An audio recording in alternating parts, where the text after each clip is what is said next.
Ya Hussein, Ya Hussein, Ya Hussein, Ya Hussein, Ya Hussein, Ya Hussein. أعوذ بالله من الشيطان الرجيم بسم الله الرحمن الرحيم وبه نستعين والصلاة والسلام على أشرف الأنبياء والمرسلين أبي القاسم محمد وعليه الطيبين الطاهرين المعصومين. اللهم صل على محمد وآل محمد. We have a hadith from Imam Hassan alayhi salam that Ahsan al-Hasan Husnul Khulq, that the best of best is to have good character. Now this is something which is very much emphasized on in Islam, that having good character and being good-natured.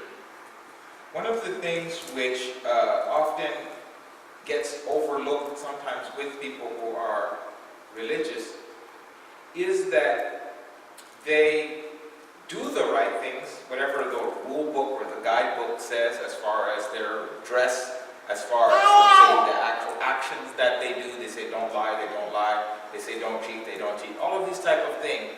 But they forget the important part of having good character along with this. That one of the things that they revealed to the Holy Prophet sallallahu alaihi wasallam,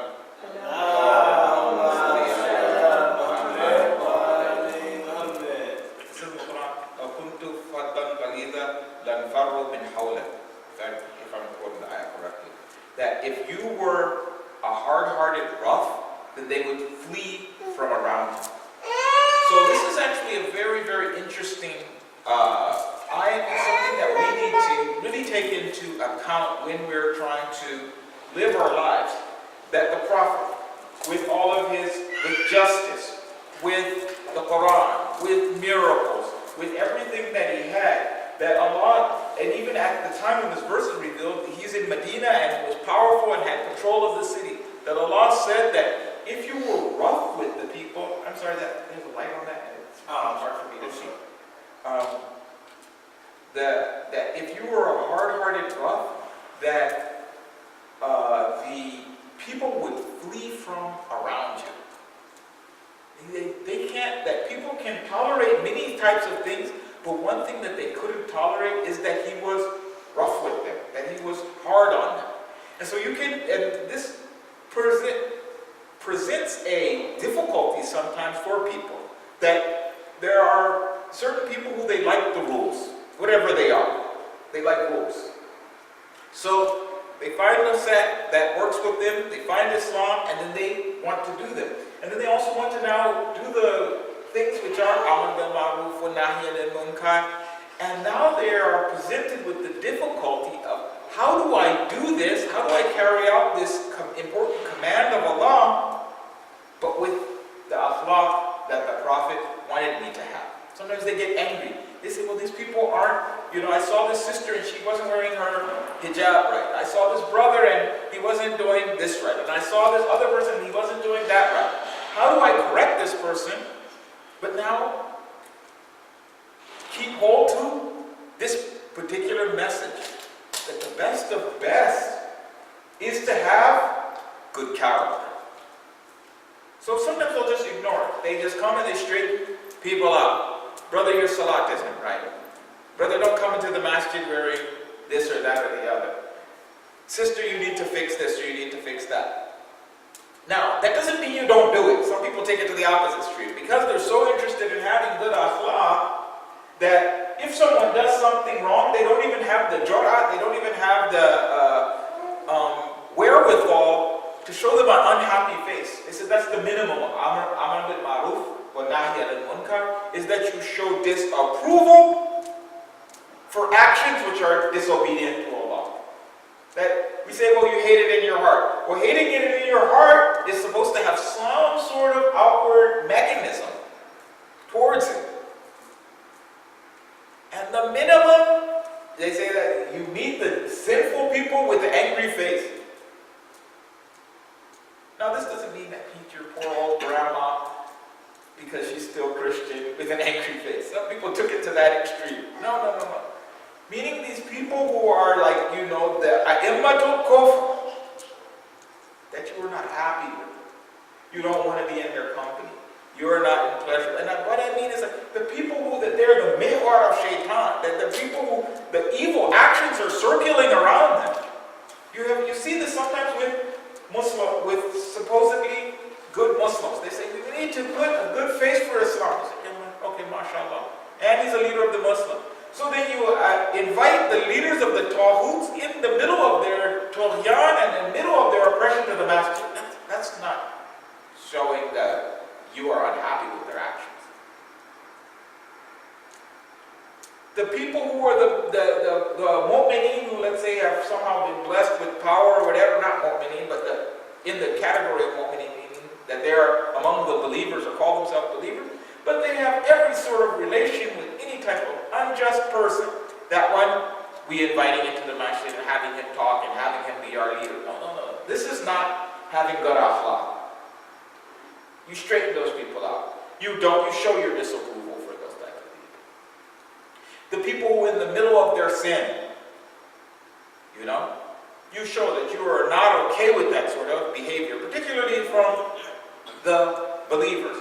But at the same time, where do you put the akhlaq for this in? First of all, the first step, a lot of times that people don't do, is they don't develop a relationship and a friendship and a trust with someone before correcting them. If you don't have that, maybe your best correction is just you not doing it, meaning that there's different types of advising for good. There's different types. The first one is you don't be a part of it. That's a type of advising towards good and forbidding evil. You aren't being a part of it. You show the person the correct example. You meet your brothers and sisters with happiness. You bring them in. Once they have that trust for you, once they have that love for you, you do that. They also say, this is interesting, that the best inheritance that you can give your child is good character. And you have people who they emphasize on giving their children everything but that. Giving them money, giving them an education, giving them this, giving them that. Forget to give them the religion and the knowledge of the rules of the religion, which they're going to need for the rest of their life. And then they forget to emphasize their children's character. Emphasize that you have to be well-mannered. You have people that they don't press upon their children to call them with a title of respect. They say, no, me and my son, my daughter, whatever, we're buddies. So my son, he calls me Joe and he calls me Mike. The Prophet has asked us, and the Quran has asked us, that no, you put yourself above them. Make sure that they respect that. Why? We sometimes just skip over it. No, but this, that. It helps that child in his life. He knows that there's people higher than him and people lower than him. He knows that he has to act with a certain amount of dignity and respect towards his elders, towards people in authority. It helps him. You're helping him by doing that. Making him know that there's some sort of ranking in his life. People sometimes they let their children talk ill towards other people and not correcting them. They're so fascinated with the love that they have for their own kids that they forget that no, they have to be respectful towards others. Whether be they bigger or younger. It's not that you only have to respect the people older than you. You have to respect the people your same age. You have to respect the people younger than you. That this respect, it goes all the way down. I've heard people say things like, you respect people who show respect to you. It doesn't necessarily work like that. Sometimes you're respecting a position, irregardless of who's holding that position. Some of respect is that. You respect your father based on the position of father. The Quran says respect your father. Be good to your parents. It didn't say, well, be good to the parents who are good and the ones who are in the middle kind of, it doesn't, no. Be good to them because of their position. Your mother, because of her position. It's not, well, you know what, let me go and check. Did she make salat on time? She was a little bit late, 5 minutes. dropped. No respect. No, we don't do that. It's respect based on position. It didn't say respect your father and mother unless they don't respect you. It didn't say that. The same sometimes with ulama. Sometimes you have an alim who is fasik or something. But you sometimes are forced to put a little, but maybe everyone else respects it. Sometimes you are forced to show some degree of outward respect for him because of his position rather than his actual stuff that he's doing. So sometimes the respect of a head of state. We have in this Sahifa Sajadiyah talking about the rights of your sultan, like you don't make him angry. So this is a person who is possessing authority over you. You don't go out of your way to make him angry for no reason. Meaning, like, you're not doing something that has something to do with your Amr bil Ma'ruf or Nahy al Munkar or any of these type of things. You're just making him angry, like, oh, he's false. You have a sultan, and a sultan can be anybody. Sometimes the sultan is the police officer who pulled your car over. He's a person who's possessing authority. That's what that word means in Arabic. Sultan is that. He's possessing authority. It can be temporal. Sometimes it's the doorman at some place that you're coming in. There's a person standing in the doorway. And you say, well, you know what? This guy, he's a police officer, but he's working for this tall government and yada, yada, yada. And they're actually, if you look at them, they're doing fist and facade for the world, and he's going, his brother's doing his job. Don't overthink this. It's possessing authority over you. Don't make it, doesn't mean that you have to change your deed, but don't make the person angry for no reason. You go and insult him and make him angry about it. Because then they're like, he'll commit a sin, and you'll be, what? You'll be his partner in it. You'll be his partner in it. You'll have caused him to commit that sin by you unnecessarily stirring up the situation. So what I'm saying is, there's some sorts of respect. Sometimes it's because of actual respect that the person has earned. And some of the respect is just because of position. Sometimes that's what it is. The person has a position that he holds that is worthy of respect. But husn al-khulq, a lot of times, a lot of people, they know how to do that, and they know how to show good akhlaq for people who have power over them. People they can get something from. They have good akhlaq then. When do they have bad akhlaq? People who can't.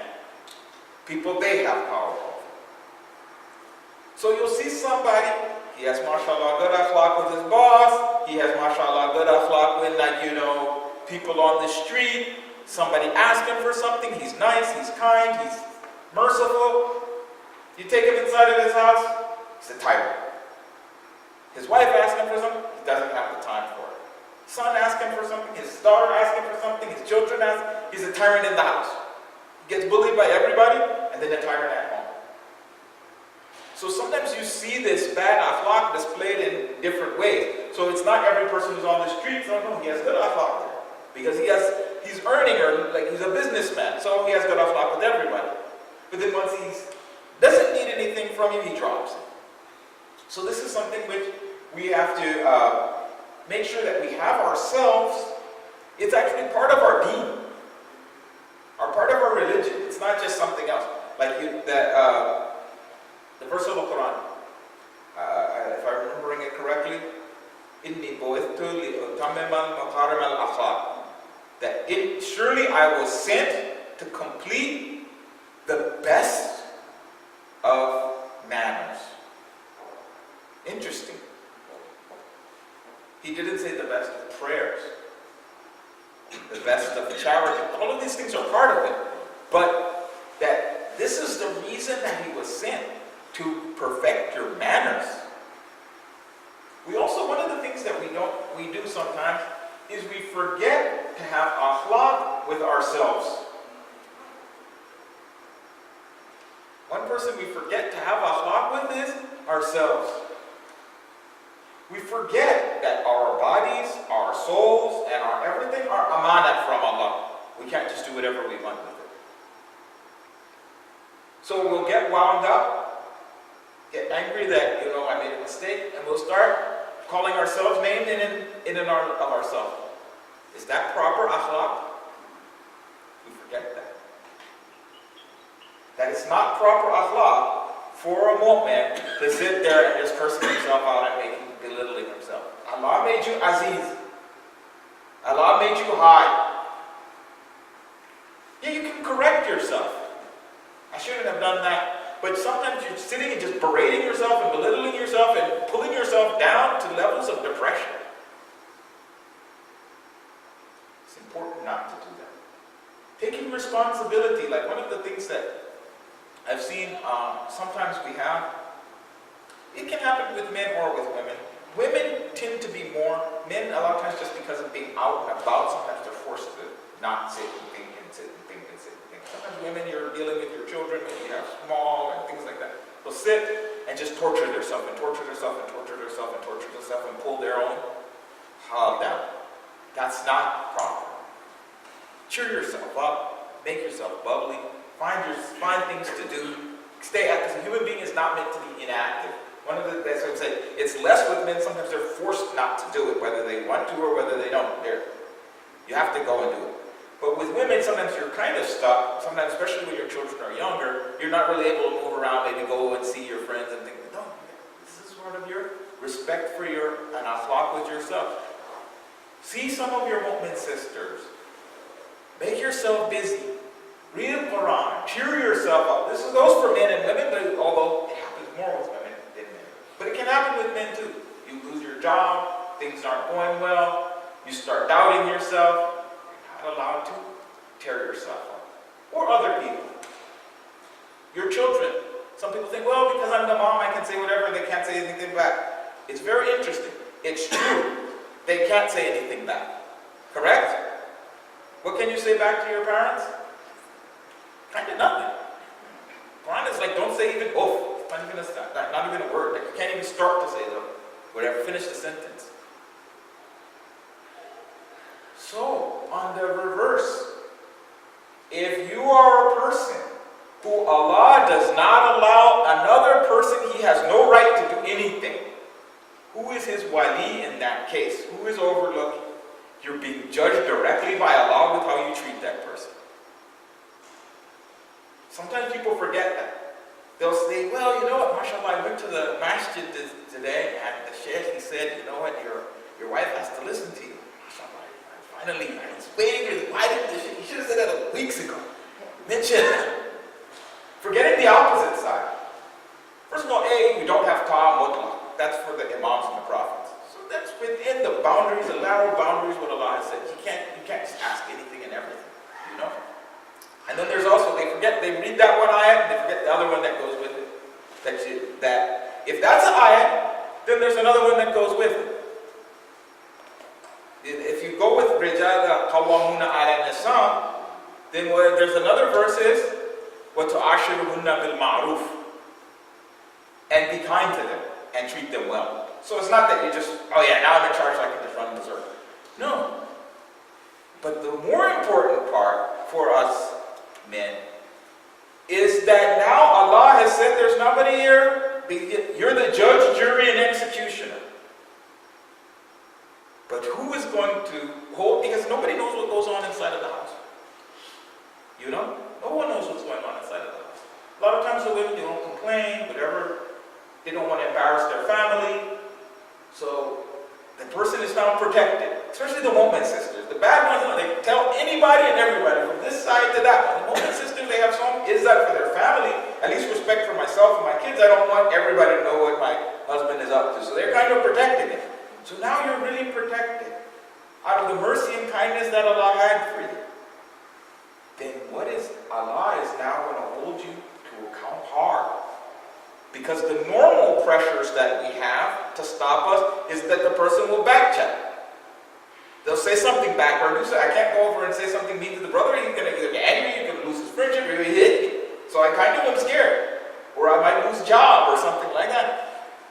Children are more powerful. Let's say if you have your wife, and some of them have a sharp tongue, so she's going to do that. But let's say she says, you know what, khawfan min Allah, not you. I'm going to hold my tongue.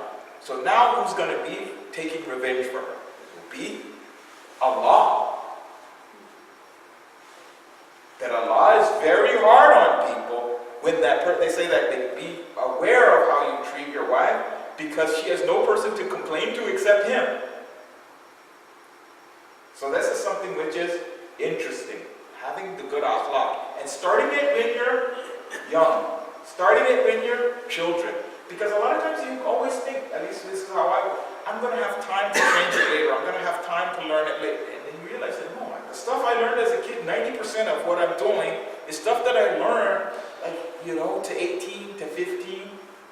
A lot of it's that you learned it then. You never had time to go back. The habits you built up were while you were young. And this is also where one of the things that people kind of forget, which is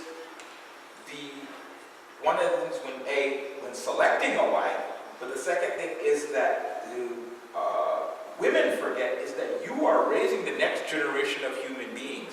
You are inculcating them with your akhlaq. You are making, this is what everyone else is going to have to deal with.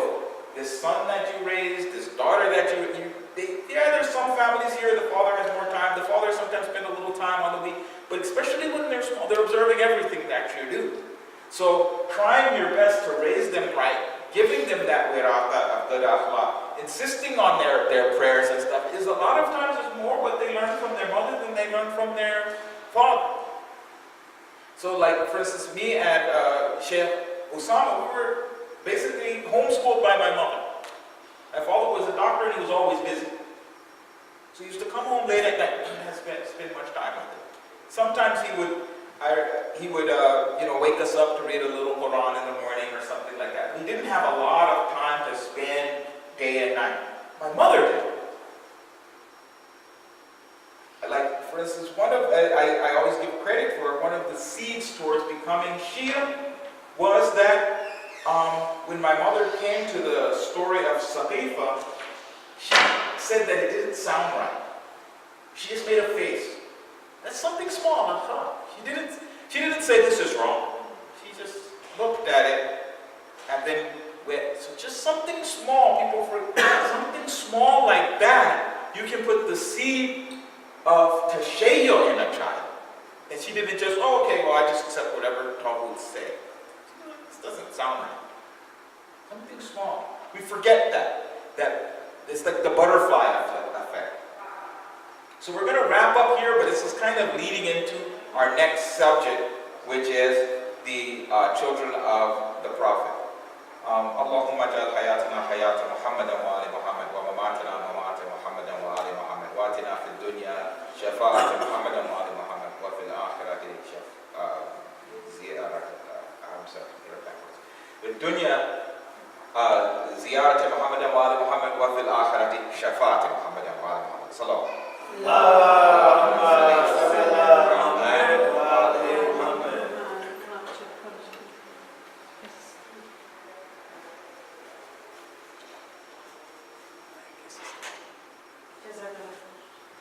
Thank you so much for those enlightening words. It is true, it is very, very interesting that how the mechanics go into raising a child. It is difficult. I have two boys myself, one that is present here and another one. I just wanted to open up the floor for any questions that you might have. This is a small group. Maybe it's more difficult when it's a bigger audience, but if you have questions in the regard of the topic that he's talking about, which is the akhlaq with other people and also raising children, go ahead and feel free to ask your questions. I'm going to start myself. I have a question in the regard of accountability. Where do we draw the line when we are raising children? And what is accountability according to Islamic law? As far as the parenting, where do we stop feeling guilty that, I as a parent have done everything I'm supposed to be doing, I'm trying to follow the book, and everything is not happening as I'm planning or as my intention. Where does a child start? Ya Hussein,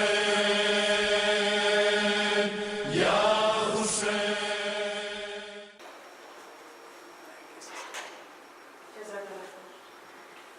so much for those enlightening words. It is true, it is very, very interesting that how the mechanics go into raising a child. It is difficult. I have two boys myself, one that is present here and another one. I just wanted to open up the floor for any questions that you might have. This is a small group. Maybe it's more difficult when it's a bigger audience, but if you have questions in the regard of the topic that he's talking about, which is the akhlaq with other people and also raising children, go ahead and feel free to ask your questions. I'm going to start myself. I have a question in the regard of accountability. Where do we draw the line when we are raising children? And what is accountability according to Islamic law? As far as the parenting, where do we stop feeling guilty that, well, yes, the parents have done everything that I'm supposed to be doing, I'm trying to follow the book, and everything is not happening as I'm planning or as my intention. Where does a child start to become accountable since they're growing up? I believe, as a child, we are responsible, like you're saying, whatever we teach them, to the best of our ability, to the best of our knowledge. But then the child starts to grow up.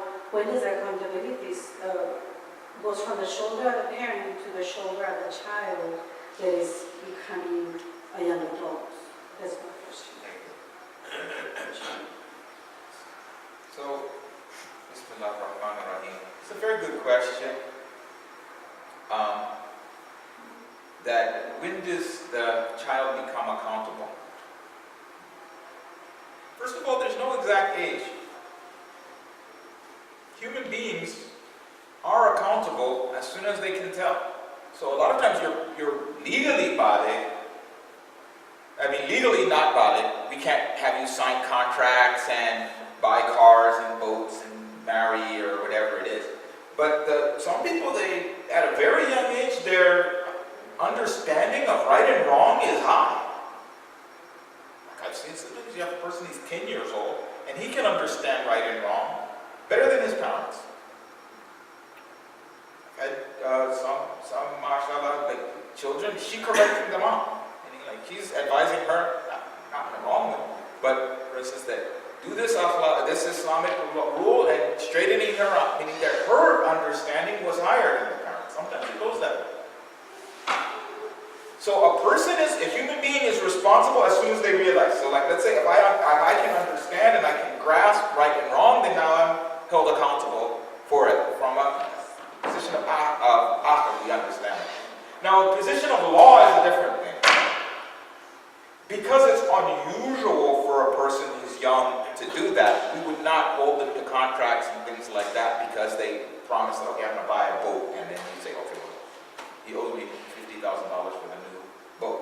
We don't do that. As far as the parents are concerned, you never stop raising your kids. We have some of this wasiyat of Amir al-Mu'mineen alayhi salam for Imam Hassan. And the Imam Hassan is a grown man. He's like 40 years old. And an Imam. And he's giving him wasiyat. When he's dying, he's giving them wasiyat. So it never stops. You never stop having advice.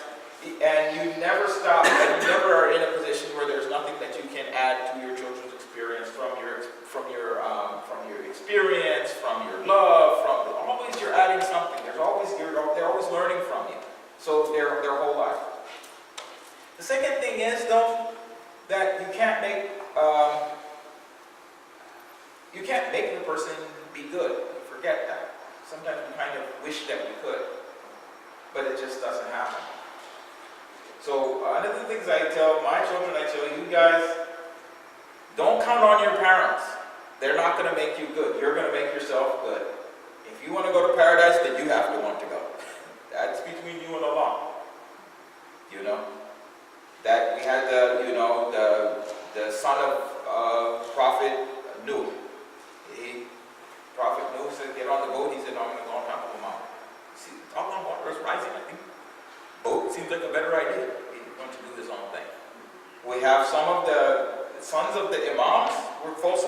be an imam so that they can get the homes and things like that.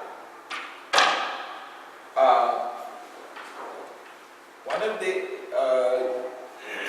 where the Ismaili Shias come from is the son of Muhammad ibn Ismail. Ismail himself was the son of Imam Sadiq. His son sold out Musa Kazim to get money or something from Harun Rashid. So, I mean that they, we say that according to the Shia, the people like Abdul Muttalib and things like that were Hujjat of Allah, like they weren't just Joe from down the street. They were actually knowledgeable, wise, in a position of presenting the truth and monotheist and things like that to people.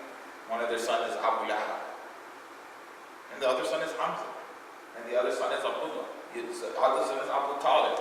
So sometimes you have these, this is something that you can't, you do feel guilty about, so I'm not going to really, don't torture yourself over it. But we feel guilty about it, but we can't make our children be perfect. We can try, we can put the tools in their hand, we can, emphasize. And we also, the next thing is we never know when it'll kick in. Like sometimes you emphasize, person didn't listen, and then suddenly at 25, 30, 40, it kicks in. You don't know that. So I think that's one of the things that sometimes some people know some people you tell them that, hey, fire is hot, don't put your hand in, and that's enough for them, and some people know they have to put their hand in, and some people have to put their hand in again, and again, and again. So everybody's a little different.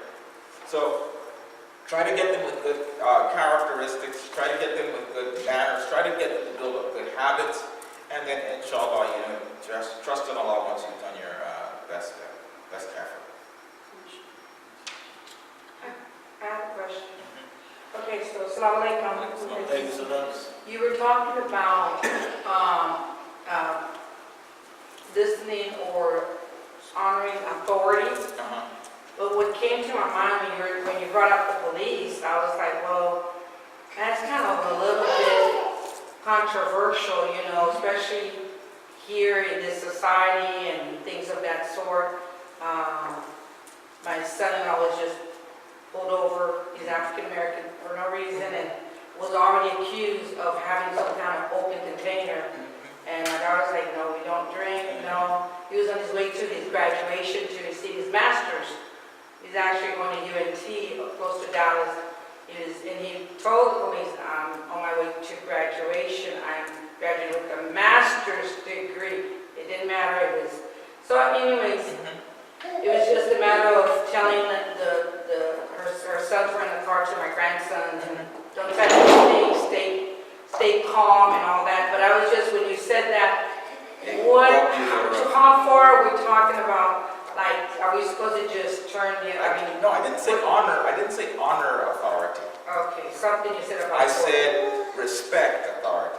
Right, and there's a certain degree, like sometimes we use the word respect for parents and we use respect authority. So those are, what is the respect for parents and what is the respect for authority? So meaning one is why and another one is, so there's some intersection of the two meanings, but it's not that this word this level of respect is completely encompassed by that. So respect for your parents. After your parents die, you're giving sadaqah and things like that in their name. Not speaking ill of them afterward. I mean, that's just the level of respect we're talking about. For the police, there's no reason to call the guy a pig or overpaid pig while he's over there pulling you over and writing you a ticket. I pay your tax. I mean, why start a fight? It's not that. It's that you're going to now encourage this guy to commit a sin for no reason. So now, because he's supposed to tolerate that, like you just said, I pay your taxes. That's you made a statement of fact. I pay your salary because it does out of the taxes. That's a statement of fact. But it's going to make him mad, and then he's going to do something stupid, and then now he's going to become a sinner, and now you're going to be in trouble too. So you're going to have worldly problems and other problems because that's respect. So one is one and one is the other. So it's almost not even just talking about the same thing. But sometimes you do have that type of respect, meaning that you give that first level of respect for authority, and that is one of the akhlaqs of the mu'mineen, is something that is critical even just for function in society, that you can do that. That if you have a teacher, you can function. The teacher comes in the room, and you don't talk over the teacher. Just to function in society, sometimes you need to do that. So as a human being, that type of, but then there's respect that's really, actually teachers have quite a big deal of list of things that you have to do. The rights of the sultan was not make him angry for no reason. There wasn't a whole long list of stuff to do. You know?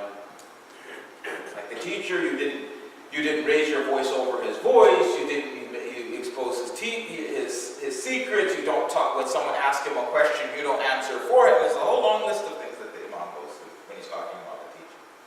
You know? Sometimes they say it's like a second father to you, you know, whoever teaches me a word, it makes me a servant, all kinds of different types of things talking about teacher. But then when they talk about the authority, it's really pretty simple. Like, so like if I'm in front of an authoritative judge or whatever like that, and then in this society you say your honor, then that's what this society says, how you address the judge. I don't have to come over and be like, you know what, you're a kafir and a pig and a ham eater. Really? Is that how you really going to go? Like, who created a problem? Any person with aql would say, any person with intelligence would say, you created the problem for yourself. He's just giving you a speeding ticket. He's going to tell you, okay, $200 fine, and give him the $200 and get on about your business. Why turn that into an incident where you're now in jail, your family lost their provider, and you're in jail for, what do they call it? You put the police off in your... No, when you disrespect the judge. Contempt of court. You know, like you don't, that type of thing you don't do. So that there's that level of respect. And then every human being has some rights, whether they're mu'min, non-mu'min, and teaching your kids those. Like mu'min has a whole long list of rights. A non-mu'min, it's not as long, but he still has some rights as a human being, as your fellow human. He has a certain amount of rights. You have another question? Children? Any other questions? We had something about the...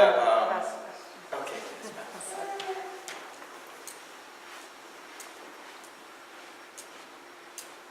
Does anybody else have any questions? I just have one last one. In regards to what you were saying about planting that seed of good and love, how do we encourage other people to actually think in all the actions that we do on our daily routines, at work, at school, in the community? How do we encourage the people to actually take care of the manners? Because every single manner, being small or big, does make an impact. I feel that we are like in the ripple effect, like throwing a pebble in a pond, and that makes ripples. So I truly believe that whatever we do, whatever we say, we have to be very careful about how to encourage others among us, how to do that, because it does affect. I mean, in the teaching business, it is just very, very difficult to kind of make an impact sometimes in a good way. In the education, as a teacher, whatever we say or whatever we do, it is seen by at least 20 to 30 students every single day. But not only there, we're always among other people where we get to impact them positively or negatively. I think we as Muslims and trying to be the best of the best, inshallah, we have to be also very careful, about everything that we do, because we can hurt our relationship with our community, with our family at home.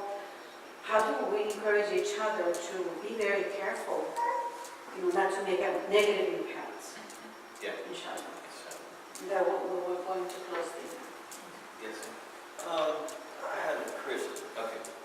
In the society we live in, my son, he goes to school. He goes to Tip Academy. He wears kufi in the beginning. And the children, he rides a bus or he's at school. They teach him wearing his kufi. It makes him feel bad.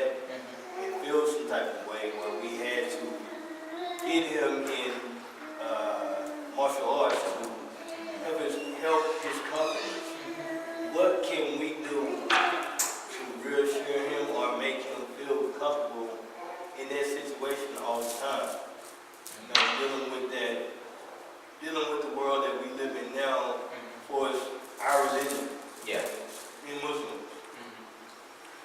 So we have two different questions. One of them is trying to have the a positive impact on the world, and then the second one we have is how do we get our children to try to be more confident about their Islam and things like that. As far as having a positive impact in the world, I think this is something which it starts small, starts at home, and it's that starting small is kind of the key towards have a positive impact first with your kids, with your spouse, with your parents.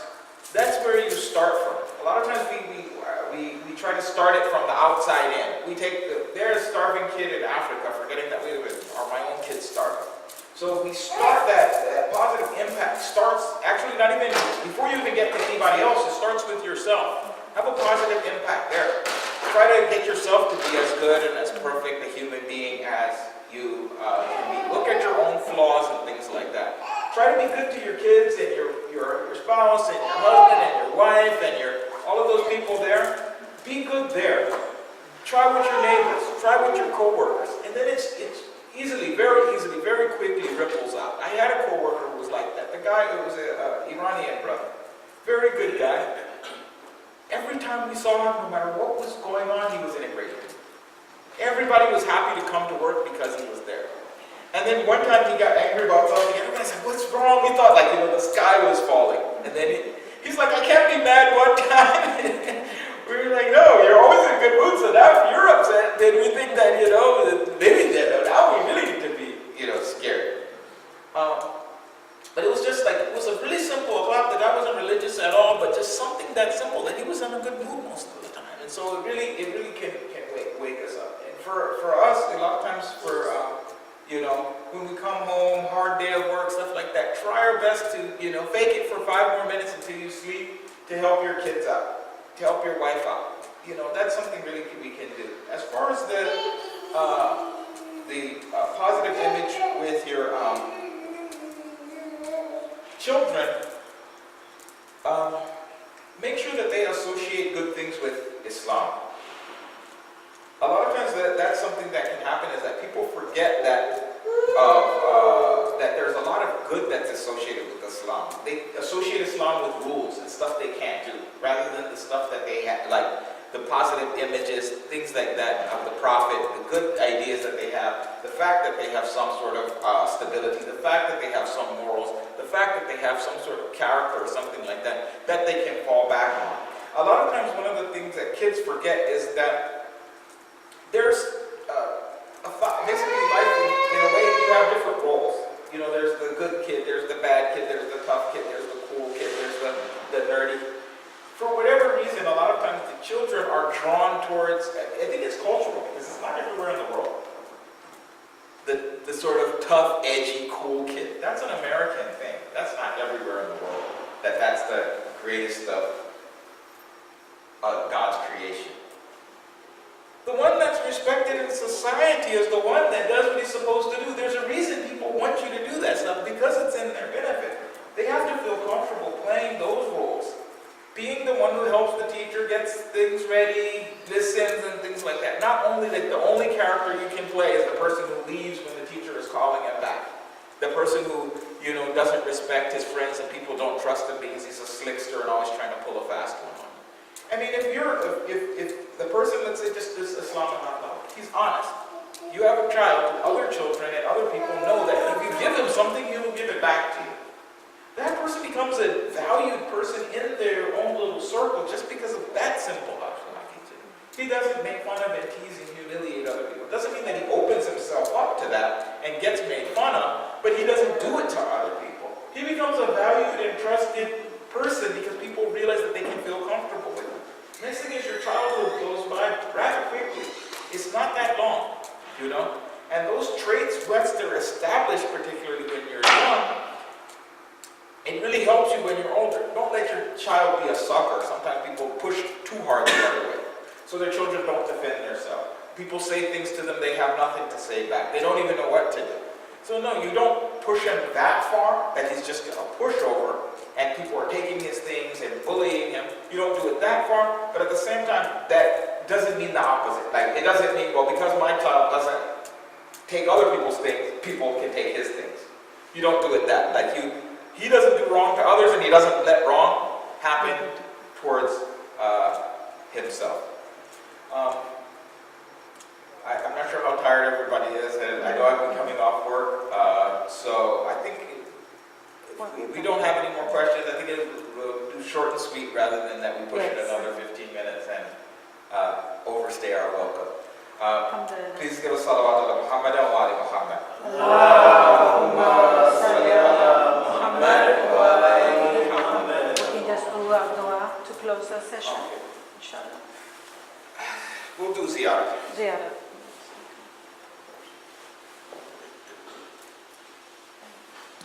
Bismillahirrahmanirrahim. Assalamu alaikum ya Rasulullah. Assalamu alaikum ya Habibullah. Assalamu alaikum ya khayra khalqillah. Assalamu alaikum ya Amir al-Mu'mineen. Assalamu alaikum ya Sayyid al-Wasiyin. Assalamu alaikum ya Fatima Zahra, Sayyidat al-Nisa al-Alamin. Assalamu alaikum ya Hasan al-Mujtaba. Assalamu alaikum ya Hussein, Sayyid al-Shuhada. Assalamu ala al-Hussein wa ala Ali ibn al-Hussein wa ala awlad al-Hussein wa ala ashab al-Hussein wa ala ayyamat al-Jasam al-Hussein. Assalamu alaikum ya Maulana ya Qarib al-Qaraba. Assalamu alaikum ya Maulana ya Sahib al-Asr wa zaman. Alaman, alaman, alaman min fitan al-zaman. Ajalallahu ta'ala farajak wa sahalallahu mahrajak wa zuhurak bi rahmatika ya arhamar rahimin. Salawat. Allahumma salli ala Muhammad wa ali Muhammad. Please go ahead and let's go to the dining hall. We have dinner for you. Thank you so much for spending some time together for our community. You saw me, I did. I'm sure it's under me. I'm harder to get. Is it recording? Camera stop. Okay. Let's see. Is it only recording video or does it record audio? Both. So if I say so, can you hear me right now? Yes.